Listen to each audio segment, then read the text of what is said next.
ऐसी ही बेहतरीन कहानियाँ सुनने के लिए केपी नॉवल चैनल को लाइक, शेयर और सब्सक्राइब करें। आने वाली कहानियों के बारे में जानने के लिए हमारे टेलीग्राम से जुड़ें। लिंक डिस्क्रिप्शन में है। केओस डिवाउरर सिस्टम, अध्याय 221। आखिर क्या हो रहा है? स्टुओ, केवल वह व्यक्ति जिसने हमला किया था उसे समय रहते रोक सकता है, लेकिन जैसे ही उसने रीमा और दूसरे ज़ुग्रोव्स को देखा, उनमें से किसी ने भी कोई हरकत नहीं की और हम बस उन्हें देख रहे थे। ऐसा लग रहा था कि वे उन्हें निराश देखना चाहते थे, उन्हें उनमें से किसी एक को खोने का दर्द महसूस करते देखना चाहते थे। नौनिर्दयी परिवार के प्रतिभाशाली लोगों की सामान्य मृत्यु का उल्लेख करना भी उचित नहीं है। अनगिनत लोग अपने हाथों मारे गए थे, लेकिन जब उनकी जाति और एक विदेशी जाति के बीच की बात आई तो सब कुछ बदल गया। ऐसा लगेगा जैसे उनकी मां मर गई हो। सेलेना की आंखें सदमे और फिर दुख से चौड़ी हो गईं और फिर भाग्य को स्वीकार करने के लिए मजबूर हो गईं।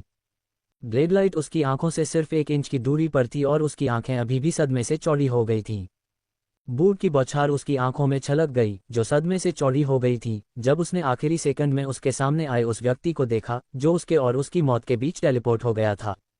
यह एक चीड़ के पेड़ की तरह सीधी पीठ थी, उसके पीछे बर्फ जैसे सफ़ेद बाल धीरे धीरे लहरा रहे थे।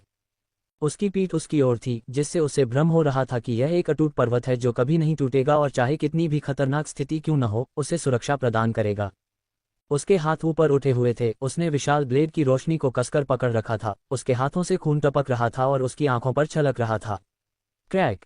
किसी चीज के टुकड़े टुकड़े होने की आवाज पूरे स्थान पर गूंज रही थी, क्योंकि दरारें ब्लेड की रोशनी को घेर रही थीं, टुकड़े टुकड़े हो रही थीं और गुलाबी ऊर्जा में बिखर रही थीं। धीरे धीरे आकृति मुड़ी और सेलेना का दिल उसकी छाती में जोर से धड़क रहा था, लेकिन वास्तव में ये देखकर उसके चेहरे पर सदमा साफ झलक रहा था कि यह कौन था।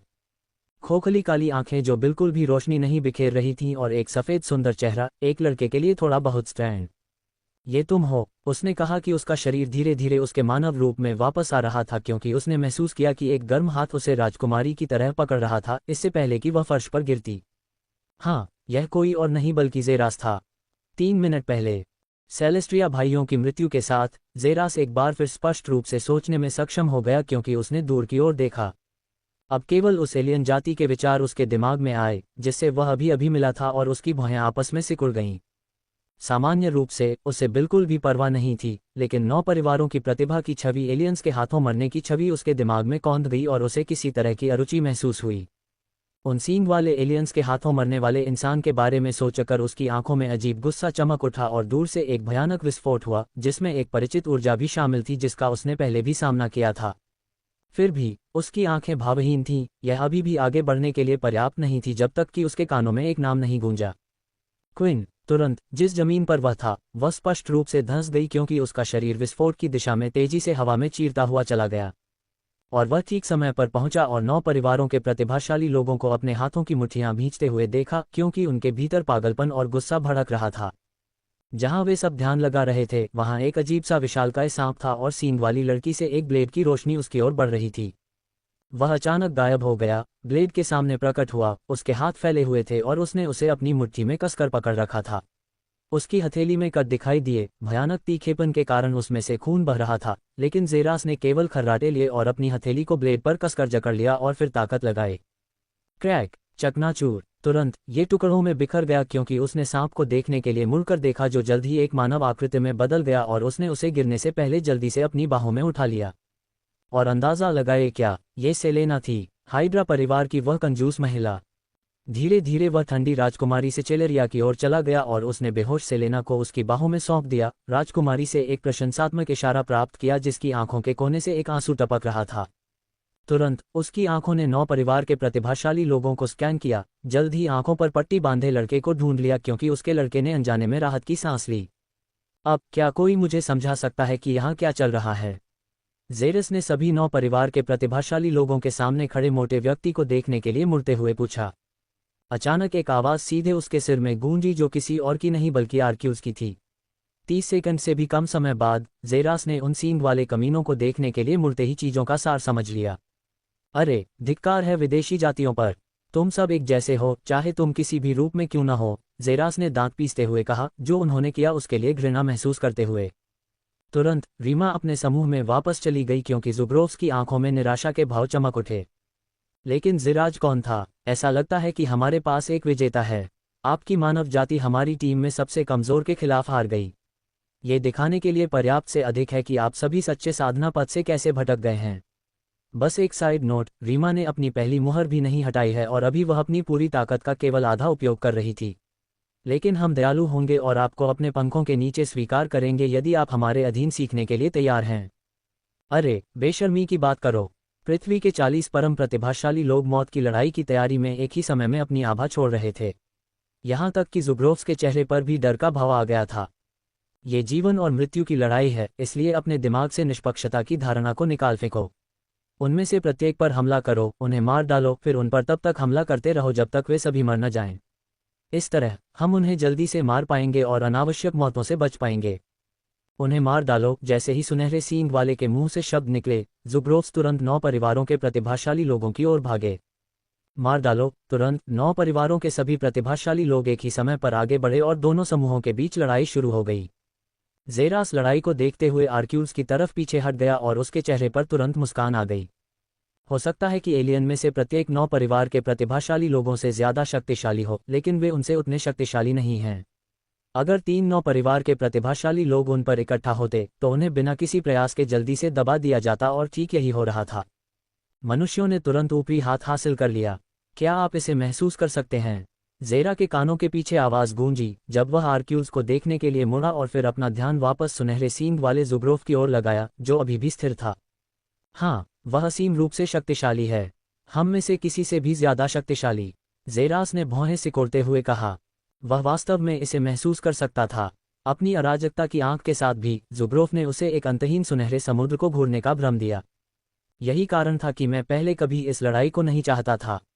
अगर उसकी टीम को मारा जा रहा है तो मुझे यकीन है कि उसे भी खड़े होने के लिए मजबूर होना पड़ेगा। आर्क्यूज ने संकुचित आंखों से कहा। हम एक साथ काम करके उससे लड़ सकते हैं, ज़ेरास ने कहा। उसकी मांसपेशियां उसके भीतर चरमरा रही थीं, जैसे एक घातक आभा धीरे धीरे उसके शरीर से निकल रही थी, जिससे उसके पैरों के नीचे धड़कन बढ़ रही थी। तुम बहुत आत्मविश्वासी लग रहे हो, क्या तुम नहीं हो? ज़ेरास ने उसकी ओर देखते हुए पूछा। आर्क्यूल्स को देखते हुए ज़ेरास तुरंत समझ गया कि युवक युद्ध के लिए तड़प रहा था, क्योंकि उसे युद्ध की लालसा महसूस हो रही थी, हालांकि वह इसे छिपाने की पूरी कोशिश कर रहा था। हाँ, मुझे आश्चर्य है कि तुम कितने मजबूत हो, आर्क्यूल्स ने अपने चेहरे पर एक जिज्ञासु भाव के साथ कहा। मदद करो। अचानक एक ज़ुग्रोव की तीखी चीख सुनाई दी, जो कोई और नहीं बल्कि ज़ेराज था, जिसका सींग उसके सिर से पहले ही उखाड़ दिया गया था और वर्तमान में वह एक ऐसे व्यक्ति के हाथों में था जिसने ज़ेरास को भौहें चढ़ाने पर मजबूर कर दिया। राजकुमारी डायना। आह, वास्तव में परेशानी वाली बात है, रीमा ने कहा और वह धीरे धीरे खड़ा हो गया। उसकी आंखें आर्क्यूज और ज़ेरास को देखने लगी, लेकिन उसने उन्हें अनदेखा कर दिया और अपना पैर आगे बढ़ाने से पहले अपनी नज़र वापस ज़ेराज पर घुमा ली। काबूम! अगले सेकंड में लगभग 3 मील तक दरारें पड़ गईं, क्योंकि रीमा जहां खड़ी थी वहां से गायब हो गई। तुरंत ही जमीन से 2 अन्य दरारें दिखाई दी, क्योंकि आर्क्यूज और ज़ेरास भी उसी समय आगे बढ़ गए। एक भूत की तरह एक हाथ शून्य से फिसलकर ज़ेराज के सिर पर आ गिरा जब उसे घेरे से उठाया गया, इससे पहले कि एक सुनहरा आभा में लिपटा हुआ मुक्का राजकुमारी डायना और ज़ेराज पर इकट्ठा हुए अन्य लोगों की ओर फटा। तुरंत ही उनके चेहरे बदल गए, क्योंकि टक्कर के बिंदु से बची हुई सफ़ेद रेखाएं सर्वनाशकारी शक्ति के साथ उनकी ओर बढ़ रही थीं। अंतरिक्ष! उसने एक ही मुक्के से अंतरिक्ष को तोड़ दिया। ये कॉस्मिक रैंक चरण की शक्ति थी। मुक्का लगने से पहले नीले रंग के तराजू में लिपटा हुआ एक हाथ अचानक मुक्के के सामने दिखाई दिया और भयानक गति से सुनहरी मुट्ठी से टकराया। काबूम! एक गोलाकार शॉकवेव पूरे अंतरिक्ष में फैल गई, क्योंकि ज़ेरा की आंखें अपनी पूर्ण सीमा तक चौड़ी हो गईं। वह बार बार उस साधारण मुक्के के नीचे की भयावह शक्ति से पीछे धकेला जा रहा था, भले ही वह पूरी ताकत से जा रहा था। RIP! खून की लाल आभा में लिपटे 2 विशाल कुल्हाड़ियों ने शून्य को चीर दिया, जैसे कि एक भयावह तीक्ष्णता पूरे स्थान को चीरती हुई रीमा के हाथ की ओर बढ़ रही हो, जिसकी आंखें सिकुड़ गई थी क्योंकि उसने अपना मुक्का वापस ले लिया और जहां वह खड़ा था वहां से गायब हो गया। समूह से 100 मीटर दूर दिखाई दिया, उसके हाथ में जीराज था। तुरंत जमीन पर 2 घुटनों के गिरने की आवाज सुनाई दी। जब आर्क्यूज ने अपनी नज़र पीछे की ओर घुमाई तो उसने देखा कि एक व्यक्ति बेकाबू होकर खून पी रहा था। ज़ेरस। अध्याय 223। एक सूक्ष्म टाइटन की शक्ति 1। आर्ग। ज़ीरा के शरीर पर भयानक मात्रा में बल का प्रहार हुआ। जब वह घुटनों के बल गिरा, उसके मुंह से खून बेकाबू होकर टपक रहा था। उसी वार में उसके दाहिने हाथ की हड्डियां टुकड़े टुकड़े हो गई थीं, लेकिन उसने अपने पुनर्जनन से उसे जल्दी से ठीक कर लिया। फिर भी उसके पूरे शरीर में हो रहे बल के प्रहार के बारे में ऐसा नहीं कहा जा सकता था। क्या तुम ठीक हो? थोड़ी चिंता से भरी आवाज उसके कानों में गूंजी जब ज़ीरा ने धीरे धीरे खुद को संभाला, आर्क्यूज को देखा और फिर रीमा को देखा, जिसके चेहरे पर एक आश्चर्यजनक चमक थी। एक आश्चर्यजनक चमक कि वह अभी भी जीवित था। उसने उसे बचा लिया। अगर वह उन सभी को बचाने का फैसला करता है तो हम उसे रोक नहीं सकते, इससे पहले कि वे मारे जाएं, आर्क्यूज ने उससे कहा, जबकि ज़ीरा ने अपने दांत पीस लिए, लेकिन एक आवाज़ उसके कानों में गूंजी और उसकी आंखें चौड़ी हो गईं। मदद करो। रीमा ने जब जीराज को बांह पर रखा और एक बार फिर आगे बढ़ा, तो बैंगनी सींग वाले ज़ुग्रोफ से एक और आवाज़ आई। तुरंत वह ज़ुग्रोफ के सामने आया। उसने महसूस किया कि एक हाथ उसकी कमर को कस रहा है, जबकि ज़ेरास ने आर्क्यूल का हाथ पकड़ने से पहले उसकी कमर को कसकर पकड़ रखा था। क्विन, अब ज़ेरा के मुंह से एक तीखी चीख निकली जब चांदी के बालों वाले एक युवक ने रीमा से नजरें मिलाते हुए अपने दोनों हाथ ऊपर उठाए। स्पेस डेमन आर्ट, दूसरा रूप, बिल्कुल खत्म। ताली। तुरंत क्विन ने ताली बजाई। तीनों तुरंत वहीं से गायब हो गए जहां वे खड़े थे, और चारों ओर देखने पर वे युद्ध के मंच पर कहीं नहीं दिखे। अब उनकी सहायक रीमा चली गई थी और ज़ुग्रोफ्स धीरे धीरे उस भयावहता से निपट रहे थे जो उनका इंतजार कर रही थी, क्योंकि उनमें से एक ने अपनी अंतिम सांस ली थी। रीमा की आंखें उसके चेहरे पर थोड़ी घृणा के साथ सिकुड़ गईं, क्योंकि उसने महसूस किया कि एक हाथ उसकी कमर के चारों ओर लिपटा हुआ था। फिर भी उसने इसे अनदेखा कर दिया, क्योंकि उसका हाथ उसकी जाति के करीब पहुंच गया जिसने मदद के लिए पुकारा। लेकिन वह चौंक गया और अवाक रह गया जब उसने महसूस किया कि अचानक से आसपास का माहौल बदल गया है, क्योंकि अंतरिक्ष चारों ओर कांप उठा। ड्रो, उसे जबरदस्ती अंतरिक्ष में खींच लिया गया था, लेकिन वह अकेला नहीं था। यह एक बहुत ऊंची पर्वत चोटी की चोटी थी जिसे एक चिकने ब्लेड से काटा गया लग रहा था। इस चोटी पर अचानक तीन आकृतियां दिखाई दी, क्योंकि वे एक दूसरे से अलग हो गई थीं और रुकने से पहले बार बार जमीन पर लुढ़क रही थीं। रीमा ने अपने आसपास के माहौल को देखा। उसकी आंखों में आश्चर्य की चमक थी। इससे पहले कि वह गुस्से में बदल जाए, जब उसने अपनी नज़र दो इंसानों पर घुमाई तो एक अविश्वसनीय रूप से मोटी जानलेवा आभा उस जगह में फैल गई। क्या शानदार योजना है, आर्क्यूज ने ज़ेरास की ओर देखते हुए कहा, जिसके चेहरे पर एक आत्मसंतुष्ट मुस्कान थी। अब हम उसे दूसरों को बचाने से रोक सकते हैं। मुझे यकीन है कि उनकी किस्मत तय हो चुकी है, लेकिन अब हमारी किस्मत भी तय हो चुकी है, आर्क्यूज ने ज़ेरास की ओर देखते हुए कहा, ये भी नहीं जानते हुए कि उन्हें गुस्सा होना चाहिए या खुश होना चाहिए। जरूर, उन्होंने दूसरों से राक्षस को सफलतापूर्वक रोका, लेकिन वे खुद राक्षस के साथ फंस गए। चूंकि हम दोनों यहाँ मरने वाले हैं, मुझे यकीन है कि हम सभी अपने गुप्त कार्ड निकाल सकते हैं, है न? आखिरकार आप इसे अपने साथ कब्र में नहीं ले जाना चाहते हैं, है न? ज़ेरास ने आर्क्यूज की ओर देखते हुए कहा, जो उसे उठी हुई भौहों से देख रहा था। हा, मैं आखिरकार समझ गया। जब आपने कहा कि हम दोनों इसे रोक सकते हैं तो मैं पहले तो आशान्वित था, लेकिन आपको सिर्फ एक मुक्का की शक्ति से टूटते हुए देखकर मुझे लगा कि आप मजाक कर रहे हैं। लेकिन मैं पूरी तरह गलत था। आप नहीं चाहते कि दूसरे आपके रहस्यों को जानें, इसलिए आपने हम तीनों के लिए लड़ने के लिए एक खाली जगह चुनी, और मुझे लगता है कि आप अच्छी तरह से जानते हैं कि आप उसे अकेले नहीं हरा सकते, इसलिए आप मुझे भी साथ लाए हैं। जहां तक मेरे द्वारा आपके रहस्य को जानने के सवाल का सवाल है, तो आपको यकीन था कि मेरे पास भी अपना एक रहस्य है, इसलिए हम दोनों को अपने रहस्यों के बारे में पता होगा, और इसलिए हम इसे दूसरे के डर से उजागर नहीं कर सकते, क्योंकि हम भी हमारे रहस्य को उजागर कर देंगे। शानदार, आर्क्यूज ने कहा, और ज़ेरा के चेहरे पर एक मुस्कुराहट दिखाई दी। दरअसल यही उसकी योजना थी। वह एस्ट्रल टाइटन बॉडी के अपने रहस्य को 9 पारिवारिक प्रतिभाओं को नहीं बताना चाहता था, क्योंकि एक बार जब उन्हें उसकी असली शक्ति का एहसास हो जाएगा तो वे भविष्य के बारे में चिंतित हो जाएंगे और उसके बड़े होने से पहले ही उसे जल्दी से जल्दी मार डालने का फैसला कर सकते हैं। इसीलिए उसने क्विन से उन्हें दूर टेलीपोर्ट करने के लिए कहा। जहां तक आर्क्यूज को इसके बारे में पता चलने की बात है, तो वह बहुत चिंतित नहीं था। उसे यकीन था कि क्रेटोस के पास अपने रहस्य हैं, नहीं तो वे नंबर 1 कैसे बन पाते।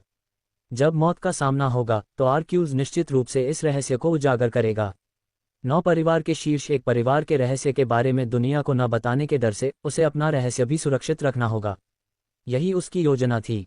हा। अचानक एक अमानवीय हंसी की आवाज आई जब दोनों ने रीमा की ओर देखा, जो अपने चेहरे पर एक पागलपन भरे भाव के साथ पागलों की तरह हंस रही थी। तुम दोनों नीच लोगों ने मुझे सफलतापूर्वक क्रोधित कर दिया है। निश्चिंत रहो, मैं तुम्हें नर्क की यात्रा पर ले जाऊंगी और फिर तुम्हें मार डालूंगी, रीमा ने दांत पीसते हुए कहा, और उसके सिर पर नस चढ़ गई। तुम नहीं समझते कि तुम्हारे प्रति मेरी नफरत कितनी तीव्र है, या फिर तुम अभी मेरे सामने खड़े भी नहीं होगे, ज़ेरास ने कहा। उसकी आंखें धीरे धीरे सामान्य से अधिक गहरी होती जा रही थीं, क्योंकि उसके शरीर से शैतानी आभा निकलने लगी थी। मेरे पास तुम्हारे तथाकथित ऊपरी क्षेत्र के बारे में तुम्हारे लिए कुछ सवाल हैं, लेकिन मुझे लगता है कि तुम जवाब नहीं दोगे, है न? इसलिए मैं तुमसे जवाब मांगने जा रहा हूं, ज़ेरास ने एक भयावह मुस्कान के साथ कहा, जिससे रीमा और आर्क्यूज ने भौहें ऊपर उठाईं, क्योंकि वे उसके व्यवहार और आभा को देख रहे थे जो अचानक बदल गई थी। वह मूर्ख कहता है जो मेरे मुक्का से बचने के लिए भाग्यशाली था। रीमा ने ठंडी सांस ली। मूर्ख है न। एस्ट्रल टाइटन मॉफ को सक्रिय करें। क्रैकल क्रैकल, स्वर्ण प्रकाश का एक स्तंभ स्वर्ग के क्रोध की तरह ऊपर से दौड़ा, पूरी ताकत से ज़ेरास पर टूट पड़ा। दहाड़। अध्याय 224, पूर्ण प्रतिभाओं की लड़ाई। गर्जना। एक विस्फोटक गर्जना जिसने अंतरिक्ष और समय को हिलाकर रख दिया। शॉकवेव हवा में लहराई, जिससे एक बड़ी सुनामी पैदा हुई जो हवा में दिखाई दी। अंतरिक्ष सचमुच टुकड़ों में फट गया, क्योंकि आकाश से एक बड़ी सुनहरी बिजली की चमक निकली, हवा में शाखाएं बनाती हुई नीचे की ओर जमीन पर गिर गई। काबूम। जिस विशाल पर्वत की चोटी पर वे खड़े थे वह तुरंत 10 मीटर तक जमीन में धंस गई। समूह पूरी तरह से झुलस गया और एक भयानक गर्मी निकल रही थी जो एक सामान्य इंसान को राख में बदल देती। धमाका। परमाणु तेजी से विभाजित होते हैं, जिससे गर्मी, प्रकाश, वायु दाब और विकिरण की एक तीव्र लहर पैदा होती है। समय धीमा हो गया और विस्फोट के अंदर ज़ेरा का शरीर हर मिलीसेकंड में फैलता और बड़ा होता देखा जा सकता था। भयानक नीली नसें उसके शरीर के खिलाफ अश्लील तरीके से हिलती और उभरती थीं। उसकी मांसपेशियां हिंसक रूप से हिलने लगीं और उसके ऊतक तुरंत तेजी से फैलने लगे। उसके शरीर की 206 हड्डियां विस्फोटक रूप से फट गईं, जो उसके मांस की सीमा को चीरती हुई बाहर निकल गईं। उसी समय उसकी नसें और ऊतक उसकी हड्डियों के रास्ते में तेजी से बढ़ने लगे, जिससे ऐसा लग रहा था कि जैसे अंतरिक्ष के ताने बाने में नसें और ऊतक बन रहे हों, जबकि उसका शरीर एक फूले हुए गुब्बारे की तरह बढ़ रहा था। ज़ेरास की फैली हुई मांसपेशियां हिलने लगीं, जिससे 3 मुख्य तरंगों द्वारा निर्मित एक विस्फोटक लहर निकली, जिसने विस्फोट से आग को तुरंत अलग कर दिया और उसे धुएं के गुबार में बदल दिया। अगले ही सेकंड में वह कुचले हुए मलबे पर उतरा। विशाल पर्वत की चोटी के अवशेष उसके विशाल शरीर से शेष मलबे को कुचल रहे थे। जमीन में 3 मीटर गहरा गड्ढा बन गया। इस प्रक्रिया में धरती कांप उठी और धूल का एक बादल आसमान की ओर उठ गया। आखिरकार धूल जम गई और रीमा ने भी पाया कि उसके सामने मौजूद विशाल घृणा को देखते हुए उसकी आंखों से भय निकल रहा था। लगभग 10 मीटर की ऊंचाई पर खड़े मांसपेशियों ने उसके पूरे शरीर को ढका हुआ था। नीली रेखाएं जो उनमें मौजूद ऊर्जा की चौंकाने वाली मात्रा को विकीर्ण करती थीं और उसके शरीर के चारों ओर सफ़ेद दरारें दिखाई देती थीं, जैसे कि अंतरिक्ष खुद शरीर के भीतर संकुचित शक्ति की मात्रा को सहन नहीं कर सकता था। उसके बाल लगभग 2 मीटर लंबे थे जो उसके पीछे बेतरतीब ढंग से उड़ रहे थे। उसका बायां एक ऐसा स्थान जहां एक घूमता हुआ ब्लैक होल जमा था, जबकि उसकी नीली आंखों से नीली रोशनी निकल रही थी जो हवा को एक लौ की तरह झुलसा रही थी। ताकत, भयानक ताकत। ये वही था जो ज़ेरास ने महसूस किया जब उसने अपनी दाहिनी मुट्ठी को एक साथ बंद किया। हवा उसकी बंद हथेली के भीतर फट गई और उसके दांत उसके कानों तक फैल गए। यह एक ऐसा एहसास था कि वह एक ही चाल से पूरी दुनिया को जमीन पर गिरा सकता है। आर्क्यूज के चेहरे पर भी वही हैरान करने वाला भाव देखा जा सकता था, जिसकी आंखें ज़ेरास में बदल चुके विशालकाय राक्षस को देखकर अपनी सीमा तक चौड़ी हो गई थीं। तो यह वह था जिसे वह छिपा रहा था। आखिर ज़ेरास सेलेस्ट्रिया कौन है? आर्क्यूज ने मन ही मन सोचा, लेकिन उसकी आंखें चौंक कर चौड़ी हो गईं जब अचानक ज़ेरास गायब हो गया। जहां वह खड़ा था वहां 3 मीटर गहरी दरार छोड़ गया। भले ही वह 10 मीटर लंबा था, लेकिन वह बिल्कुल भी धीमा नहीं था, क्योंकि वह एक तोपखाने के गोले की तरह हवा में उड़ रहा था और पलक झपकने से पहले ही रीमा के सामने आ गया। क्लिंग, धमाका। जब ज़ेरास ने अपने हाथों को मुट्ठी में बंद किया तो हवा में विस्फोट हो गया और एक मुक्का रीमा के सामने तुरंत दिखाई दिया, जो वहां खाली खड़ी थी क्योंकि मुट्ठी ने उसकी पूरी लंबाई को ढक लिया था और उस पर टूट पड़ी। रीमा के होठों से दर्द की कराह निकली, क्योंकि वह दूर तक उड़ता हुआ एक जलता हुआ उल्का बन गया और आर्क्यूज की नज़र से ओझल हो गया। और तुरंत हवा एक बार फिर टुकड़ों में बिखर गई, क्योंकि टाइटन अचानक गायब हो गया और एक विशाल उल्का बन गया जो तेजी से उड़ते हुए आकृति का पीछा कर रहा था। अकेला आर्क्यूलस रह गया, जो चुपचाप खड़ा रहा और उस दिशा में देखने लगा जहां दोनों आकृतियां गायब हो गई थीं। कुछ सेकंड बाद ही एक भयावह शॉकवेव उसकी ओर लहरें मार रही थी। हा हा हा हा हा हा। और अचानक वह पागलों की तरह हंसने लगा और उसके दोनों हाथों ने उसकी दोनों कुल्हाड़ियां निकाल लीं। पृथ्वी पर नंबर 1 प्रतिभाशाली व्यक्ति होने के नाते आर्क्यूलस को हर चीज़ बोर करती थी। उसकी उम्र के लोगों में कोई भी ऐसा नहीं था जो उसकी ताकत से मेल खा सके, और निश्चित रूप से ये किसी ऐसे व्यक्ति के लिए बहुत बड़ी कमी थी जिसके अंदर युद्ध का खून घूम रहा था। यही कारण था कि उसने सेलेस्टियल टाइटन्स रूइंसविल अभियान में आना स्वीकार किया था, क्योंकि उसे बताया गया था कि वह आखिरकार किसी ऐसे व्यक्ति को खोज पाएगा जो उसके भीतर उसकी बराबरी कर सके, कोई ऐसा व्यक्ति जो उसकी आयु वर्ग में उसकी ताकत से मेल खा सके।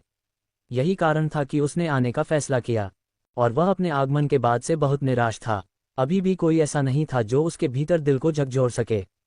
परिवार के अन्य 9 प्रतिभाशाली लोग मजबूत थे, लेकिन निश्चित रूप से इतने मजबूत नहीं थे कि वह खतरा महसूस करे। अभी 1 घंटे से भी कम समय पहले उसकी मुलाकात एक ऐसे व्यक्ति से हुई जिसने उसके खतरे की धारणा को सक्रिय करने में कामयाबी हासिल की। वह था रीमा, सुनहरे सींग वाला एलियन। फिर भी उसके कुछ ही पल बाद उसने एक और व्यक्ति को देखा जिसने खतरे की धारणा से उसका दिल डुबा दिया। 2 लोग जिन्होंने उसे मौत का खतरा महसूस कराया, सब एक ही दिन में। यह एक दुर्लभ और अविश्वसनीय क्षण था और धीरे धीरे उसका दिल उसके भीतर धड़कने लगा। बैडम, बैडम, बैडम। तुरंत ही उसके पैरों के नीचे की जमीन धंसने लगी, क्योंकि उसके शरीर से लाल रंग की नाड़ी बार बार निकलकर एक गोलाकार वलय बना रही थी।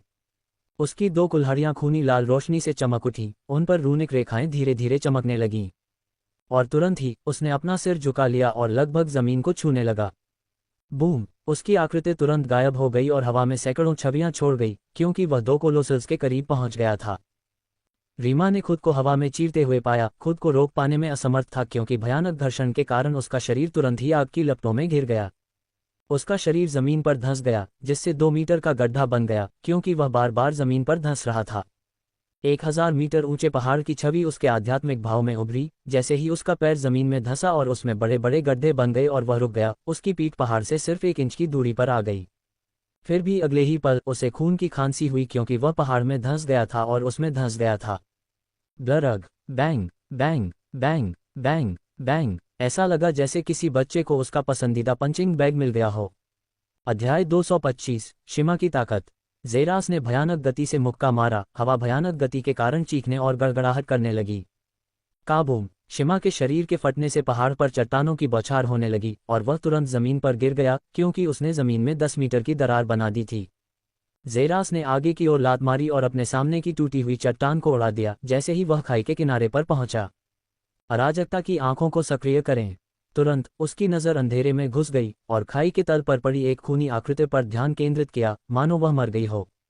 किसी ने मुझे मूर्ख कहा था जो एक मुक्का लगने से लगभग मर गया। मुझे आश्चर्य है कि वह अभी कहाँ छिपा हुआ है।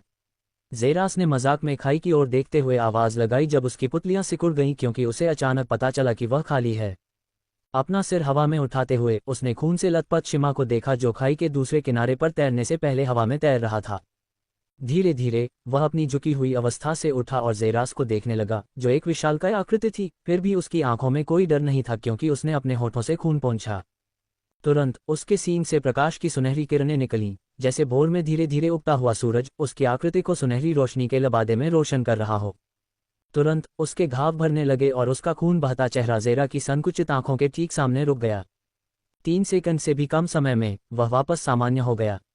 लगभग ऐसा लगा जैसे उसने कुछ ही पल पहले कभी कोई मार नहीं खाई हो। वह तुरंत पुनर्जीवित हो सकता है।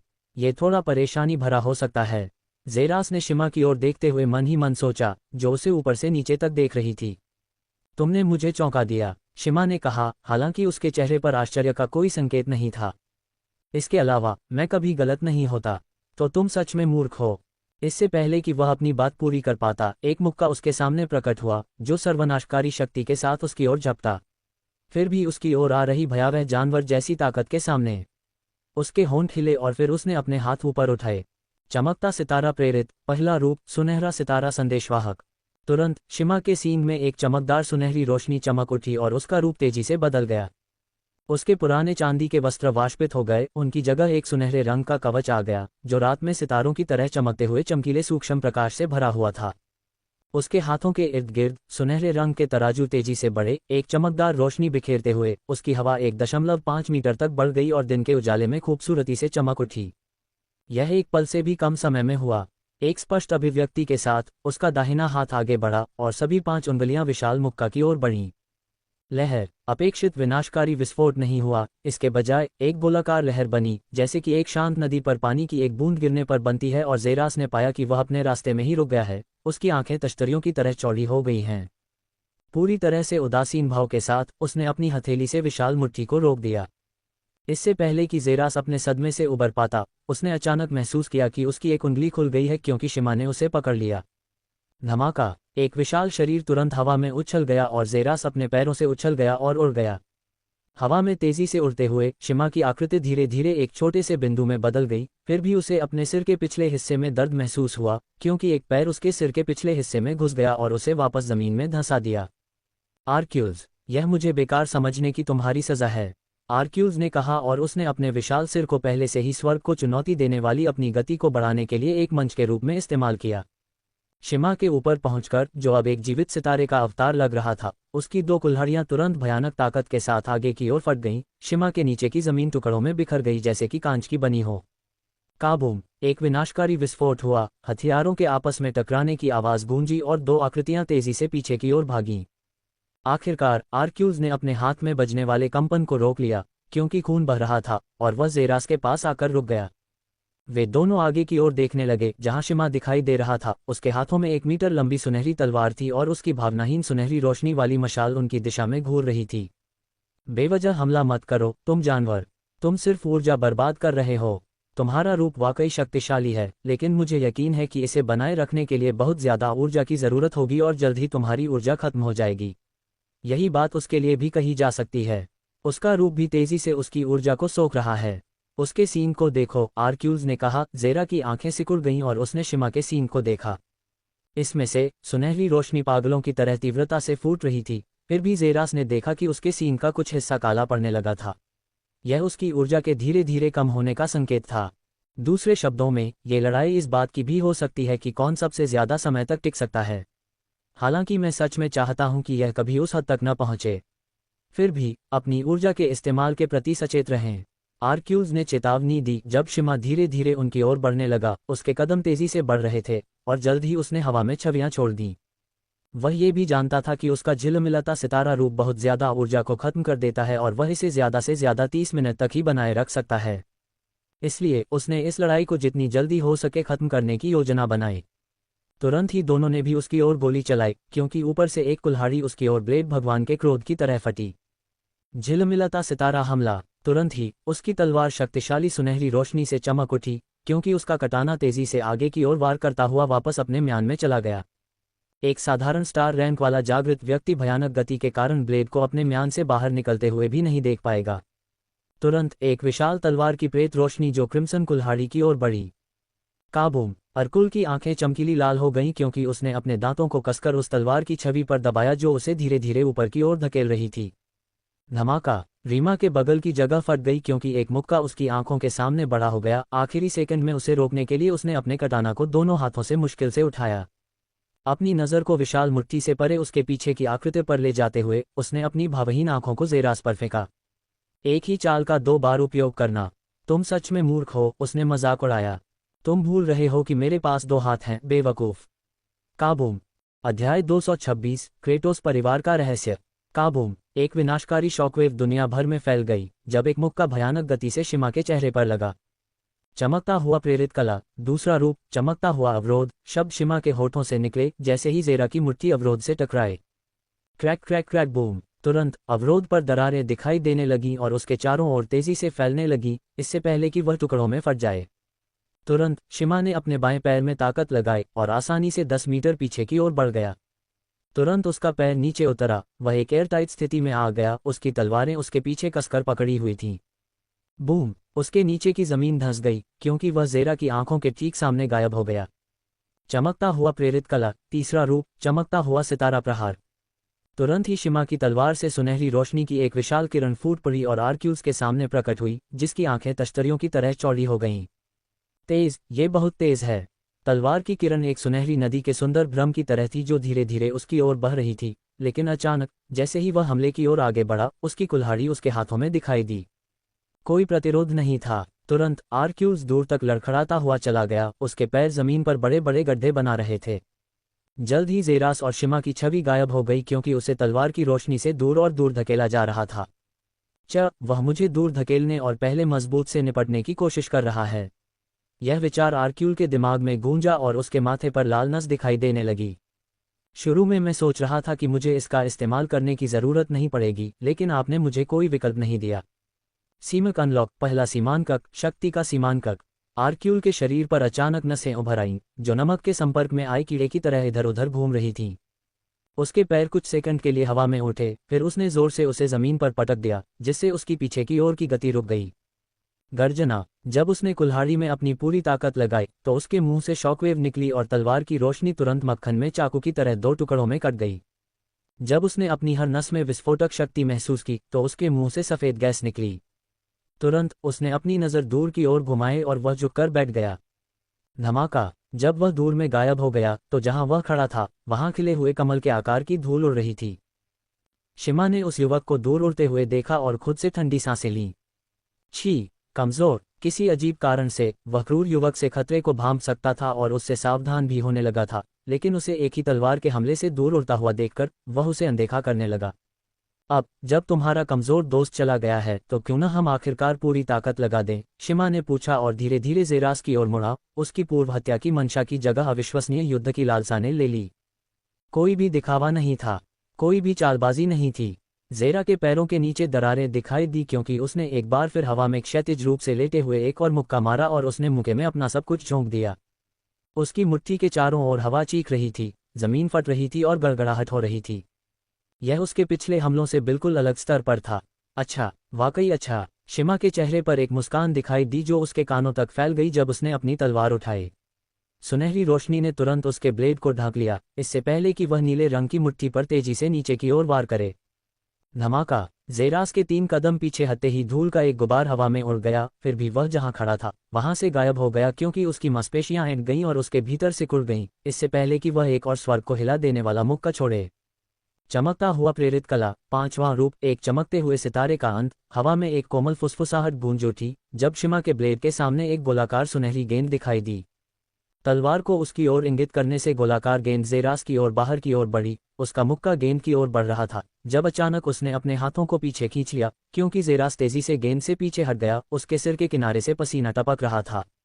यह एक अजीब एहसास था, एक ऐसा एहसास कि अगर उसने उस गेंद को मारा तो उसकी राख भी नहीं बचेगी। इसे मेरे पास छोड़ दो, दूर से दहाड़ सुनी जा सकती थी क्योंकि अगले ही पल एक आकृति उसके सामने प्रकट हुई। आर्क्यूज! नहीं! ज़ेरास ने चौंककर चिल्लाया जब उसने देखा कि आर्क्यूज ने गेंद पर दोनों कुल्हाड़ियों से वार किया।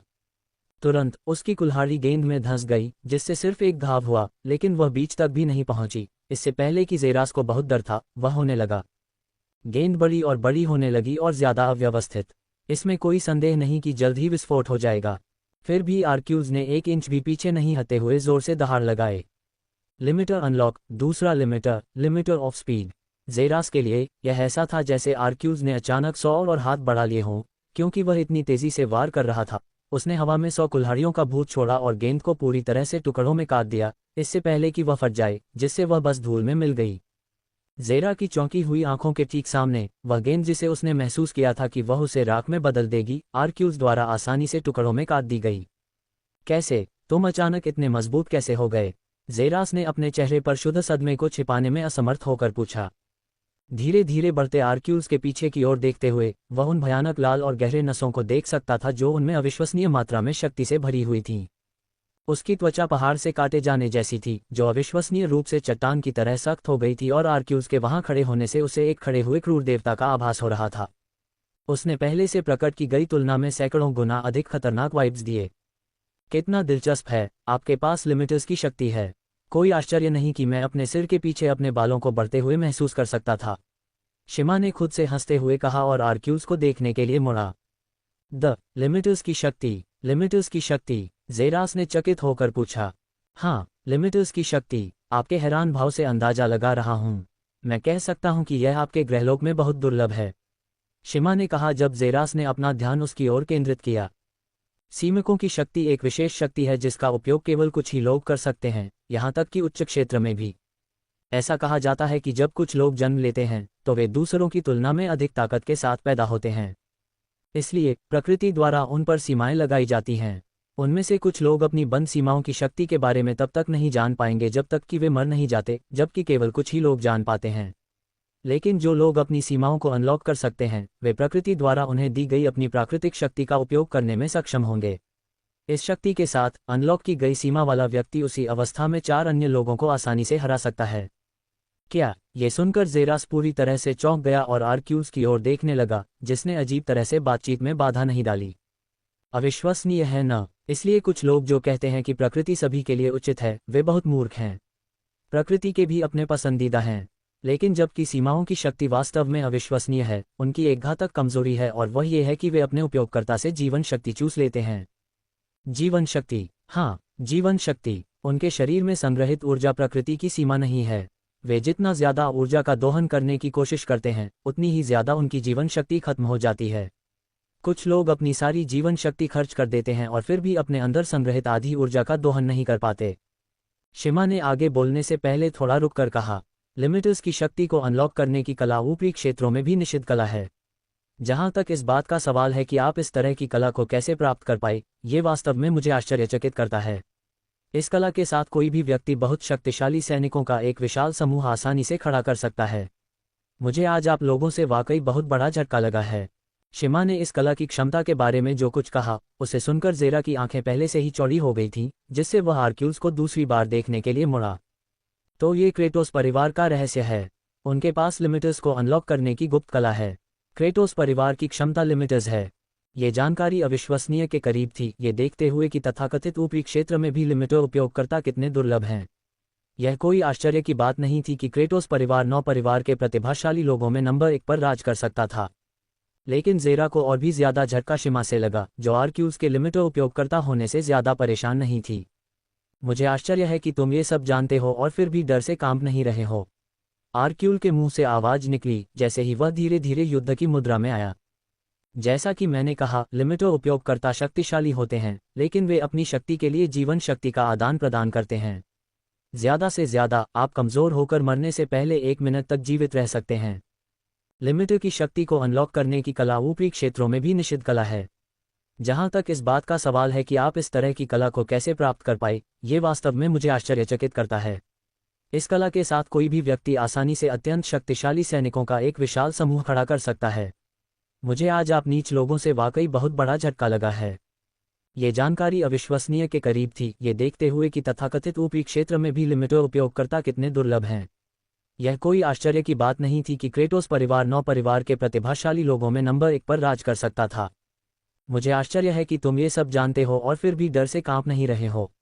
आर्क्यूल के मुंह से आवाज निकली और वह धीरे धीरे युद्ध की मुद्रा में आ गया। जैसा कि मैंने कहा, लिमिटर उपयोगकर्ता शक्तिशाली होते हैं, लेकिन वे अपनी शक्ति के लिए जीवन शक्ति का आदान प्रदान करते हैं। ज्यादा से ज्यादा तुम कमजोर होकर मरने से पहले 1 मिनट तक जीवित रहोगे। अध्याय 227 छद्म कॉस्मिक रैंक विशेषज्ञों के बीच लड़ाई। मुझे आश्चर्य है कि आप ये सब जानते हैं और अभी तक सदमे में नहीं हैं। जैसा कि मैंने कहा, आप कमजोर होने और मरने से पहले ज्यादा से ज्यादा 30 मिनट तक जीवित रहेंगे। हम देखेंगे कि आपका सिर काटने में इतना समय लगता है या नहीं, आर्क्यूल ने आगे बढ़ते हुए कहा। पीछे रहो, उसने ज़ेरास से कहा, इससे पहले कि वह अचानक गायब हो जाए। धमाका। शिमा की आंखों के ठीक सामने एक किक हुई जो अजेय शक्ति से भरी हुई थी और फिर उसके चेहरे पर लगी, जैसे कि वह तोप के गोले की तरह पीछे की ओर जा गिरा हो। तेज, ये बहुत तेज है। ज़ेरास की पलक झपकने से पहले ही दोनों आकृतियां दूर जा चुकी थीं। उनके हर प्रहार से इतने विनाशकारी विस्फोट हुए कि उसका दिल कांप उठा। यह उल्का रैंक की शक्ति बिल्कुल नहीं है, ये कॉस्मिक रैंक की शक्ति है। वह चौंककर चिल्लाया और सच में वह लगभग सही था। आर्क्यूल पहले से ही पीक मेटियोर रैंक स्टेज पर था। अपनी लिमिटर क्षमता का उपयोग करते हुए उसने सीधे मेटियोर रैंक स्टेज को पार किया और अपनी क्षमता के कारण अर्ली कॉस्मिक रैंक पर पहुंच गया। लेकिन अंत में ये केवल छद्म कॉस्मिक रैंक स्टेज हो सकता है, क्योंकि यह केवल एक अस्थायी सफलता है। ज़ेरास के लिए शिमा के साथ टक्कर लेना भी एक चमत्कार था, जो आर्क्यूल से थोड़ा अधिक शक्तिशाली था। फिर भी वह अच्छी तरह से जानता था कि उसे उठना होगा। आर्क्यूल्स को अपने लिमिटर का उपयोग करते हुए देखकर शिमा के चेहरे पर डर का कोई संकेत नहीं था, जिसका मतलब था कि यह बहुत संभावना है कि उसके पास खुद का बचाव करने और आर्क्यूल्स को मौत के घाट उतारने का अपना तरीका था। यदि पृथ्वी पर नंबर 1 परिवार का नंबर 1 प्रतिभाशाली व्यक्ति यहां मर जाता है, तो केवल शैतान ही जानता है कि क्रेटोस परिवार कितना क्रोधित होगा। बूम। जमीन जिस पर वह था, वह धंस गई। जैसे ही वह अपने पैरों पर खड़ा हुआ, जमीन से उछलकर दूर चला गया। इससे पहले कि शिमा खुद को संतुलित कर पाता, 2 विशाल कुल्हाड़ी की छवियां उसके ऊपर दिखाई दी और भयानक ताकत से नीचे गिर गईं। Kratos family art, third form, war God raise. Boom. हवा में लहरें उठीं और कांप उठी। जैसे ही शिमा का चेहरा बदला, उसने खुद को मुश्किल से संभाला और अपनी तलवार से जितनी तेजी से हो सकता था बाहर की ओर वार किया। धीरे धीरे कुल्हाड़ी का विशाल प्रेत थोड़ा थोड़ा करके टूट गया, लेकिन अभी भी कुछ अवशेष बचे थे जो उसके दाहिने हाथ पर लगे। जब उसने जल्दी से दोहराया तो उसके दाहिने हाथ से सुनहरा खून टपकने लगा, लेकिन आर्क्यूल्स उसे मौका देने को तैयार नहीं था। तुरंत ही उसके सामने प्रकट होते हुए मानो टेलीपोर्ट हो गया हो, उसकी कुल्हाड़ी एक बार फिर बाहर की ओर मुड़ गई, जिससे शिमा ने अपने घावों को अनदेखा कर दिया और जल्दी से अपने हाथों को ऊपर उठाकर उसे रोक दिया। शिमा के होठों से कराह निकली क्योंकि उसके माथे पर एक नस उभर आई थी। उसका बायां हाथ मुश्किल से उसके कंधे पर टिका हुआ था। कुल्हाड़ी से कटना न केवल अविश्वसनीय रूप से दर्दनाक था, बल्कि उसने अपने सिर पर एक भयावह इरादे से वार किया जिससे वह भ्रमित हो गया। एक मुक्का उसके सिर की ओर आगे की ओर उछला और उसने अपने कटाना से उसे रोक दिया जब अचानक आर्क्यूज ने अपने बाएं हाथ से कुल्हाड़ी पकड़ी और उसे शिमा के सिर पर गिरा दिया।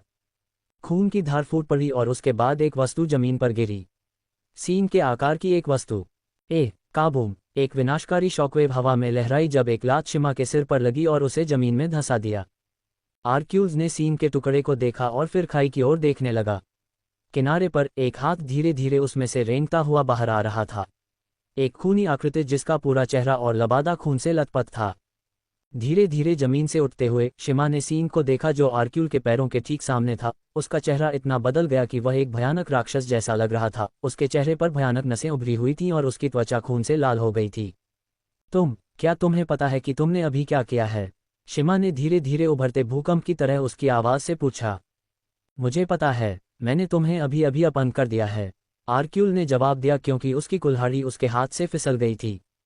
उसने रीमा और सेलेना के बीच की लड़ाई और शिमा के बीच की लड़ाई को देखकर कुछ महसूस किया था और एक महत्वपूर्ण अनुमान पर पहुंचा था। उनकी शक्ति उनके सींग से बहुत जुड़ी हुई थी। अगर वे कट जाते तो उनके सींग से रोशनी निकलती जो उन्हें ठीक कर देती। अगर वे कोई कला आजमाते तो उनका सींग चमक उठता।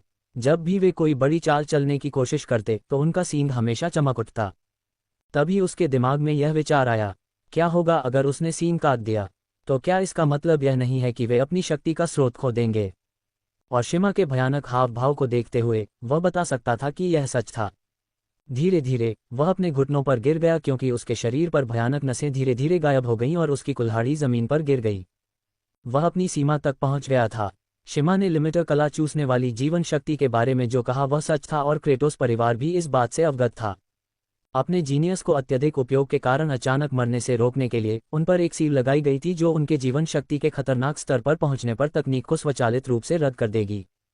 यही कारण था कि आर्क्यूज को अपने जीवन शक्ति के कम होने की बहुत चिंता नहीं थी और वह पूरी तरह से लड़ाई पर ध्यान केंद्रित कर सकता था। लेकिन वह भी अपनी सीमा तक पहुंच गया था। दुनिया धीरे धीरे और अधिक अंधेरी होती जा रही थी। जैसे ही वह जमीन पर गिरा, आखिरी चीज जो उसने देखी वह शैतानी दिखने वाली शिमा थी जो उसे मारने के इरादे से पागलों की तरह उसकी ओर आ रही थी। यह एक संतोषजनक लड़ाई थी। अगर मैं यहां मर भी जाऊं तो भी यह एक योग्य मौत होगी, आर्क्यूज ने कहा। पूरी तरह से अंधेरा छा गया। यही कारण था कि उन्हें क्रेटोस परिवार के रूप में जाना जाता था। यह एक ऐसी लड़ाई थी जो उसने अपने जन्म के बाद से कभी नहीं लड़ी थी, यहां तक कि अपनी पूर्ण सीमा तक पहुंचने। और हालांकि वह गिर गया, लेकिन इससे उसे बहुत संतुष्टि मिली। और वह अच्छी तरह से जानता था कि अगर वह इससे बच गया तो उसकी ताकत में बहुत वृद्धि होगी। अध्याय 228 शिमा की मौत। घृणा में दांत भींचे हुए शिमा कदम दर कदम आगे बढ़ता गया, हर कदम पर खून छोड़ता गया। वह अपंग हो गया था। यह एक अविश्वसनीय विचार था जिसे वह मजाक समझता, चाहे उसे कोई भी बताए, लेकिन ये बस हो गया। और वह भी निचले लोगों से एक नीच प्राणी द्वारा। वह अपने अपंग सीन के साथ घर कैसे लौटेगा? कबीला उसे कैसे देखेगा? वह ज़ुब्रोफ जाति का 12वां शीर्ष प्रतिभाशाली व्यक्ति एक नीच प्राणी द्वारा अपंग हो गया था। ये पूरे ऊपरी लोक ने कभी सुना सबसे कठिन मजाक होगा और निश्चित रूप से वह उनके नाम को कलंकित करने के लिए कबीले द्वारा मारा जाएगा। धीरे धीरे वह बेहोश नीच प्राणी की ओर आगे बढ़ा। उसकी आंखें घृणा से भरी हुई थीं। सीन के अभाव में उसकी ऊर्जा तेजी से खत्म हो रही थी और वह अच्छी तरह से जानता था कि अब लौटने के लिए कोई जगह नहीं है। इसलिए वह अपने भीतर बची हुई ऊर्जा का इस्तेमाल अपने सभी विरोधियों को मारने के लिए कर सकता था। निषिद्ध शिमा 8 डेथ एपोस्टल। उसका शरीर तुरंत बदल गया। उससे निकलने वाली सुनहरी आभा एक पूरी तरह से काली गैस बन गई जो उसके शरीर से आग की लपटों की तरह बेतहाशा बाहर निकल रही थी। उसका शरीर 2 मीटर तक बढ़ गया। उसके हाथ अतुलनीय रूप से तेज उंगलियों वाले पंजे बन गए। उसके सुनहरे बाल पूरी तरह से काले हो गए क्योंकि हर कदम भूकंप की तरह पूरी जमीन को हिला रहा था। आर्क्यूज के सामने पहुंचकर उसने अपनी पूरी ताकत से उसे राख में बदलने के इरादे से वार किया, लेकिन वह निराश हो गया जब जमीन पर 10 मीटर गहरी खाई रह गई लेकिन आर्क्यूज मौजूद नहीं था। सामने की ओर देखते हुए उसने ज़ेरास को देखा जो अपने मानव रूप में वापस आ गया था और आर्क्यूज को अपनी बाहों में लिया जिसे उसने धीरे से नीचे रखा और उसके पास चला गया। तुम बहुत मजबूत हो शिमा, बहुत मजबूत, ज़ेरास ने कहा। ये सच था, शिमा वास्तव में बहुत मजबूत था। अपने सबसे मजबूत रूप और पृथ्वी पर सबसे प्रतिभाशाली व्यक्ति के हमले का सामना करते हुए भी वह उन दोनों से टक्कर ले सकता था। वह एक सच्चा योद्धा था, जिसे वह खुद भी स्वीकार करता था। हम दुश्मन हैं, लेकिन मैं भी तुम्हारी प्रशंसा करता हूँ। भले ही तुम बहुत मजबूत हो, लेकिन मैं तुम्हारी जान की बाजी लगाकर अपनी जाति की रक्षा करने के इरादे को महसूस करता हूँ। मैं देखता हूँ कि तुम कैसे उनकी पुकार पर दौड़ते हो, उन्हें बचाने की कोशिश करते हो। यह ऐसा कुछ है जो मैं भी नहीं कर सकता। तुम सम्मान के योग्य प्रतिद्वंद्वी हो, इसलिए मैं तुम्हें एक योग्य मौत दूंगा। गुर्राहट, एक अमानवीय गुर्राहट उसके होठों से निकली जैसे ही उसने जमीन पर कदम रखा। जमीन पर 3 मीटर की दरार खोद दी। हवा चीख उठी और तुरंत फट गई। जैसे ही शिमा उसके सामने आया, उसके भूतिया पंजे उसके सिर की ओर बढ़ रहे थे, निस्संदेह उसके सिर को ऐसे उड़ा रहे थे जैसे कोई गुब्बारा उसके सिर से टकराया हो। शिमा की पागलपन और गुस्से से भरी शैतानी आंखों में सीधे घूरते हुए ज़ेरास ने अपने हाथों को बगल की ओर फैलाया और फुसफुसाया, एस्ट्रल ब्लेड। शिमा इसे महसूस कर सकता था, उसकी भावनाएं और विवेक, वे धीरे धीरे गायब हो रहे थे। ये निषिद्ध कला का परिणाम था। यह उसे एक शैतान में बदल देगा जो केवल अपनी जीवन शक्ति समाप्त होने से पहले मारना जानता होगा। ज़ेरास जो शब्द कह रहा था उससे उसका दिल जोर से धड़क रहा था। फिर भी अचानक एक इरादा उसके शरीर पर हावी हो गया और वह आगे बढ़ा और उसे 1000 टुकड़ों में काटने के अलावा कुछ नहीं चाहता था। फिर भी उसके करीब आते हुए उसने महसूस किया कि उसकी बाहों में एक चमकदार सूक्ष्म प्रकाश से भरी वस्तु दिखाई दी और इससे पहले कि वह पलक झपका पाता, वह उसकी आंखों के सामने से गुजर गई। उसकी नज़र को एक शानदार रोशनी में रोशन कर दिया जिससे उसे बंद करना पड़ा, लेकिन एक बार फिर अपनी आंखें खोली, उसने खुद को एक अंधेरे शून्य में पाया जो हजारों चमकीले सितारों से भरा था, जो मंत्रमुग्ध करने वाली रोशनी के साथ चमक रहे थे और शून्य को सबसे खूबसूरत चमक से रोशन कर रहे थे जो उसने तब से अब तक देखी थी। बहुत बहुत सुंदर, उसने अलग अलग सितारों को देखते हुए फुसफुसाया, लेकिन उसकी इंद्रियों ने उसके पीछे एक उपस्थिति को महसूस किया क्योंकि वह पीछे मुड़ा उपस्थिति का सामना कर रहा था। और ठीक उसी समय उसके जबड़े जमीन पर गिर गए। ये बहुत ऊंचाई और विशाल शरीर वाला एक व्यक्ति था, 1000 मीटर लंबा टाइटन जो नीले रंग के तराजू से ढका हुआ था, जो अंतरिक्ष को रोशन करने वाले सितारों की रोशनी की तरह चमक रहा था। उसकी आंखों में एक पूरे नक्षत्र का भ्रम था और उसके लंबे सफेद बाल शून्य में बह गए। धीरे धीरे शिमा ने अब तक देखी सबसे खूबसूरत मुस्कान उसके होठों पर छा गई जब टाइटन ने उसके हाथ आगे बढ़ाए। तुम एक सच्चे योद्धा हो शिमा, आओ हम साथ साथ लड़ें समय के अंत तक, आकृति ने उससे फुसफुसाते हुए कहा। जैसे ही शिमा की आंखों के कोने से एक आंसू की बूंद लुढ़की और उसने ऊपर चढ़ते हुए हाथ को उसमें ले लिया। धीरे धीरे टाइटन आगे बढ़ा, हर एक कदम सैकड़ों किलोमीटर पार करता हुआ, और वे दोनों दूर चले गए। उनकी पीठ जल्द ही फीकी पड़ गई। ज़ेरस ने देखा कि शिमा का सिर उसकी गर्दन से आसानी से अलग हो गया और वह उसके पैरों पर लुढ़क गया, और जब उसने उसके चेहरे पर शांतिपूर्ण मुस्कान और उसकी ठुड्डी से नीचे गिरते आंसू को देखा तो उसके जबड़े जमीन पर गिर गए। अपनी चौड़ी खुली आंखों में देखते हुए उसने एक टाइटन को देखा जिसने उसे उसकी हड्डियों तक ठंडा कर दिया। उसकी पीठ जल्द ही शून्य में गायब हो गई और उसने शिमा की आकृति को अपनी हथेलियों में पकड़ लिया क्योंकि वे दोनों फीके पड़ गए। धीरे धीरे उसने अपना हाथ आगे बढ़ाया और अपनी दोनों आंखें बंद कर लीं। उसे आश्चर्य हुआ कि शिमा का शरीर अचानक सुनहरे कणों में विलीन हो गया और केवल एक स्थानिक अंगूठी रह गई जो जमीन पर गिर गई और ज़ेरा के पैरों तक लुढ़क गई। तुरंत ही उसके हाथ में सफ़ेद रोशनी एक मृग तृष्णा की तरह फीकी पड़ गई जब वह जमीन पर झुका और अंगूठी उठाकर अपनी तर्जनी पर पहनने लगा। ये शिमा का आखिरी अवशेष था और वह इसका अच्छे काम में इस्तेमाल करने जा रहा था। आर्क्यूल्स के शरीर को उठाते हुए ज़ेरास ने दूर तक देखा। धमाका, जमीन धंस गई और वह जहां खड़ा था वहां से गायब हो गया, जिससे 1 किलोमीटर का क्षेत्र दरारों और नष्ट हो चुकी जमीन से भर गया, जो कुछ ही घंटों पहले हुई पागल लड़ाई का सबूत था। अध्याय 229, आखिरकार आकर्षण को अनलॉक करना। जैसे ही ज़ेरास दूर की ओर तेजी से आगे बढ़ा, एयरब्रश ने उसकी त्वचा पर तेजी से वार किया। गुरुत्वाकर्षण द्वारा उसे तुरंत नीचे खींच लिया गया। वह एक बार फिर जमीन पर कदम रखेगा और तेजी से आगे की ओर उड़ेगा।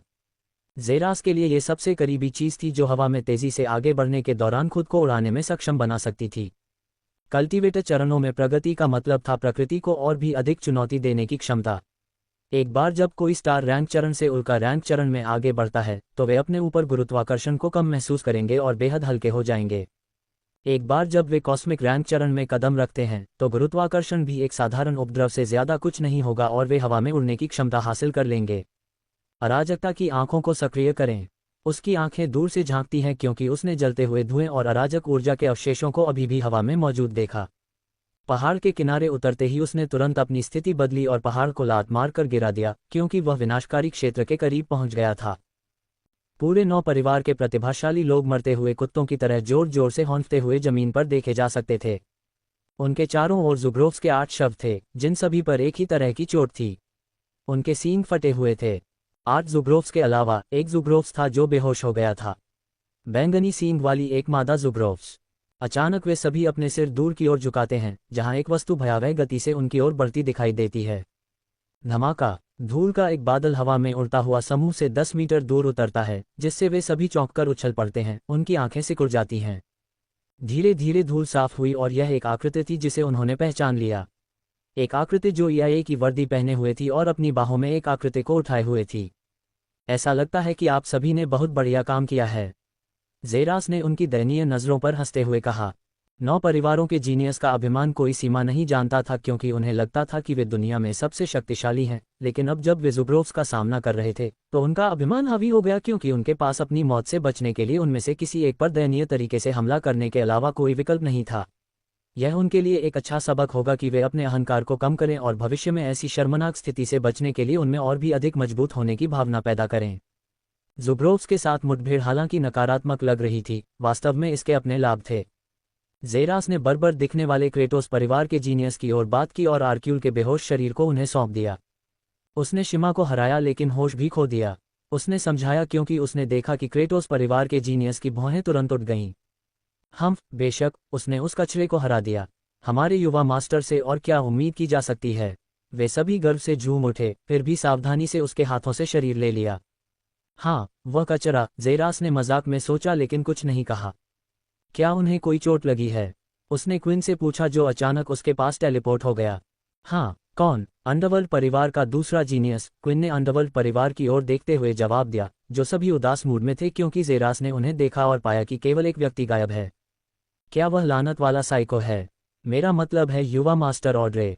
बिल्कुल वही। वह लड़ाई के दौरान बेहोश था और एक आत्मघाती ज़ुग्रोव द्वारा चुपके से हमला किया गया था, जो हम में से किसी एक को अपने साथ नीचे खींचना चाहता था। वह बस सबसे आसान लक्ष्य था।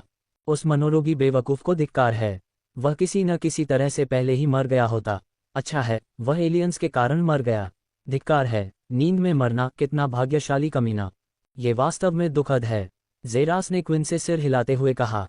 कम से कम हम एक बेवकूफ़ी भरी प्रतिस्पर्धा से बच गए जहां वे हमें एक एक करके मारते रहेंगे या उनके गुलाम बनते रहेंगे। क्विन ने कहा। यह सच है, और ये तुम्हारे कारण है ज़ेरास। हाँ। 9 परिवारों के प्रतिभाशाली लोगों के लिए अपने अभिमान के कारण इस तरह एक साथ काम करना बहुत मुश्किल है। तुम सही समय पर आए, हाइड्रा राजकुमारी को बचाया और मामले के पीछे की सच्चाई को तुरंत उजागर किया। इसके अलावा, इस मामले को तुरंत एक लड़ाई में बदलने के आपके संकल्प ने 9 परिवारों के प्रतिभाशाली लोगों को जीत लिया, जिनकी हड्डियां पहले से ही लड़ाई के लिए खुजली कर रही थीं। जब शिमा आगे बढ़ा और उन्होंने उसकी शक्ति देखी, तो वे सभी निराशा की हद तक डर गए, लेकिन आप और आर्क्यूज शिमा के साथ टेलीपोर्ट हो गए, जो वास्तव में सबसे बड़ी समस्या का समाधान करने के लिए अपनी जान जोखिम में डाल रहा था, जिससे उनकी प्रशंसा भी हुई। मुझे यकीन है कि आप उन पर एक अच्छा प्रभाव बनाने में कामयाब रहे हैं और उनकी आंखों में आपका आकर्षण निश्चित रूप से बहुत बढ़ गया है, क्विन ने कहा। और सच में जब ज़ेरास ने उनकी ओर देखा, तो उसने महसूस किया कि एक बार गर्व से भरी उनकी नज़रें स्पष्ट रूप से कम हो गई थीं और कुछ ने तो उसे सराहना भरी नज़र से सिर हिलाया भी। हाँ, हालांकि मेरे पास शून्य आकर्षण है, ज़ेरास ने सिस्टम का मजाक उड़ाते हुए सोचा, जिसने उसकी आकर्षण स्थिति को बदलने से इनकार कर दिया जब अचानक उसकी आंखों के सामने एक सुनहरे रंग का अधिसूचना पैनल दिखाई दिया। चाम के लिए आवश्यकताएं पूरी हो गई हैं। बधाई हो, होस्ट ने चाम को जगा दिया है। क्या? ज़ेरास जोर से चिल्लाया और अपने पैरों से उछलते हुए पैनल की तरफ देखा। क्या हुआ? उसने अचानक अपने बगल में क्विन की आवाज़ सुनी और भौहें चढ़ाते हुए उसकी तरफ मुड़ा। क्विन पहले से ही लड़ने की मुद्रा में था और वह अकेला नहीं था। दूसरे भी लड़ने की मुद्रा में थे, लेकिन उसे अजीब तरह से देखते हुए देखकर वे सभी धीरे धीरे उठे और उनके चेहरे पर थोड़ा गुस्सा था। स्पष्ट रूप से, यह मजाक करने का सही समय नहीं था। थप्पड़। ज़ेरा का सिर आगे की ओर झटका लगा जब एक हाथ उसके सिर के पीछे मारा गया, जो आंखों पर पट्टी बांधे हुए युवक का था। क्या तुम अपनी छवि खराब करना चाहते हो? उसने फुसफुसाया। ज़ेरास मजाक में हंसना चाहता था जब अचानक उसकी आंखें चौंक कर चौड़ी हो गईं और उसने आगे की ओर इशारा किया। क्या मैं ही ये देख रहा हूँ? उसने कहा। जब समूह ने उसकी ओर इशारा करते हुए देखा तो उनकी आंखें भी आश्चर्य से चौड़ी हो गईं। आखिरकार। अध्याय 230, राजकुमारी सिचेलेरिया की पसंद। आखिरकार, यह अज्ञात था कि यह किसने कहा था, लेकिन ये शब्द उन सभी के दिमाग में गूंज रहा था। उनके सामने एक विशाल काले रंग का पोर्टल अस्त व्यस्त तरीके से घूम रहा था। ये वह संकेत था जो उन सभी को बता रहा था कि अब जाने का समय हो गया है। अब तक के छोटे अभियान की शुरुआत निश्चित रूप से एक बहुत ही कठिन यात्रा रही है, लेकिन अंत में वे सफल हो गए, कम से कम लगभग सभी। अचानक विशाल पोर्टल के बगल में एक और पोर्टल खुल गया। घूमती हुई काली ऊर्जा के बजाय एक पोर्टल लाल रंग की ऊर्जा थी। इससे निकलने वाली आभा पूरी तरह से अलग थी और वे सभी तुरंत आभा की परिचितता को महसूस कर सकते थे। यह ज़ुग्रोव्स की आभा थी। तो ये पोर्टल है, ऊपरी क्षेत्रों का एक पोर्टल, ज़ेरास ने खुद से कहा, उसका दिल उसकी छाती में जोर से धड़क रहा था। उच्च क्षेत्र के लिए एक पोर्टल। उन्होंने जो सुना उसके आधार पर उन्होंने कहा कि उनके साथ उनकी मुलाकात एक बड़ा आश्चर्य था जो सेलेस्टियल टाइटन्स कल्टीवेशन खंडहर की अजीब घटना के लिए नहीं होता जो निचले क्षेत्रों की ओर जाने वाले पोर्टल को खोलता है और इसलिए उनकी मुलाकात संभव हो पाती है। अगर यह सच होता तो शायद यह उनके लिए निचले क्षेत्र से ऊपरी क्षेत्र में जाने का एकमात्र तरीका होता, और सबसे महत्वपूर्ण बात यह कि सेलेस्टियल टाइटन्स कल्टीवेशन खंडहर 100 साल में एक बार ही खुलता है, इसलिए उनका एकमात्र मौका होता। उस समय तक वे इसमें प्रवेश नहीं कर पाएंगे, भले ही वे ऐसा करना चाहें। कुछ सेकंड के लिए जगह में सन्नाटा छा गया, फिर एक आवाज़ स्पष्ट रूप से सुनाई दी, आर्क्यूज की आवाज़ जो जाग गई थी। मुझे यकीन है कि हम सभी जानते हैं कि ये दूसरा पोर्टल क्या दर्शाता है।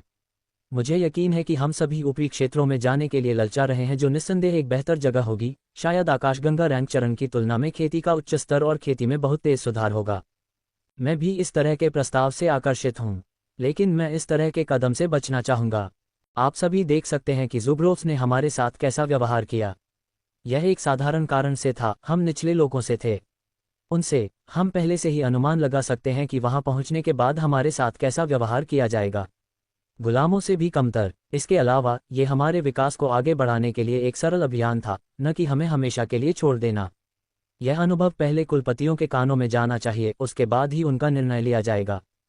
ये सिर्फ मेरी सलाह है, लेकिन अगर हम वहां चले गए तो हमारे बचने की संभावना शून्य हो जाएगी। सबसे खराब स्थिति में हमें मारे जाने से पहले उनका प्रयोगशाला चूहा बनने के लिए मजबूर होना पड़ेगा।